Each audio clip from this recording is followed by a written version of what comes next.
Now, the Prime Minister and CEO of Qantas, as we've been speaking about, were in high spirits when they jointly announced the bold move for Qantas to support the Voice to Parliament campaign. 3 aircrafts were painted with the Yes23 logo, which, as we showed you, Fin Review columnist Joe Aston savagely wrote about today.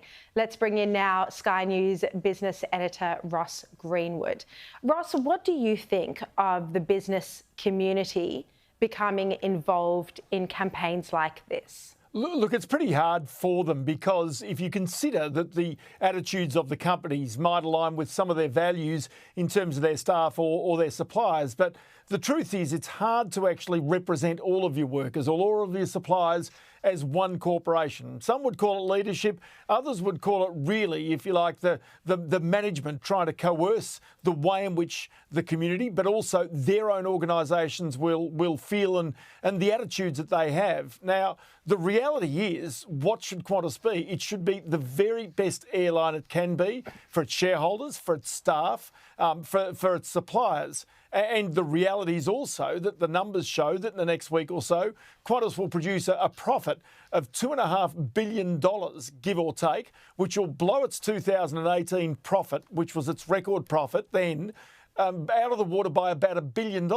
Why has it done that? Because basically oil prices have come down, so jet fuel prices have come down, and also ticket prices have stayed so high while there's been such strong demand. So really, in many ways, it's actually the concentration on the airline itself. That's the way in which Qantas can be the very best corporate custodian it can be.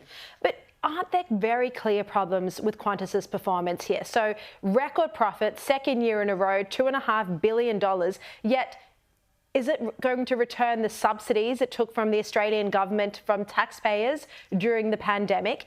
And secondly, it has recorded, and I'm reading the story by the Australian Business Review now, Qantas was subject to more complaints to the consumer watchdog than any other company in 2021 to 2022, prompting a warning from the ACCC that the airline needs to do better. And yet there's a move to actually remove this accountability mechanism to the ACCC. Yeah, well, that's right. The ACCC is going to be taking away some of that, if you like, observation of the airline industry. But the other thing we also know is that there's been an enormous press to keep out foreign competition in the shape of Qatar, which wanted to bring in another 21 flights a week, round trips per week. And on top of that, even Turkish Airlines. Now, Turkish Airlines wanted to bring in another 14 flights per week. It had pretty much announced that it was going to do so, but somehow that slipped between the cracks. Now, that's the government making those decisions, but there is clearly going to be intense lobbying, because the one thing that we do know is that if you have fewer seats coming into the country,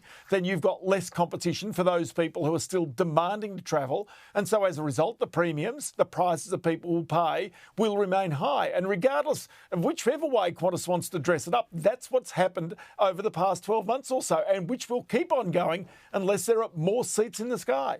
All right, Ross Greenwood, thank you very much. Really appreciate your time this evening.